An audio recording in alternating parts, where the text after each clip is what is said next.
Hello, Barry Anderson from Trade Ideas with today's edition of What Makes This Trade Great. This is a really, well, first of all, it's an awesome short, guys, okay? But what was interesting to me is this move area you see here is the after hours action, okay, for this AKRO. You can see it closed here. This is about the 4 o'clock candle, but look at after hours. This stock went from about 48 up to 59, $60, okay?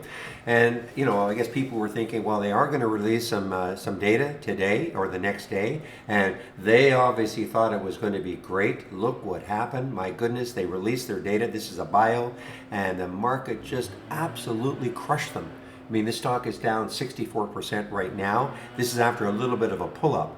Our AI had this as a short at 1853. You can see it right there. You see the candle, and before it had any sort of real pull-up, it got down to 1468. It appeared on my 10-day daily breakdown scan. It appeared on my options alert also. So this was just an awesome one. I just found it very interesting to see that people got duped in thinking it was going to be great results after hours, and look what happened. Okay, guys, have a great evening. We'll see you tomorrow.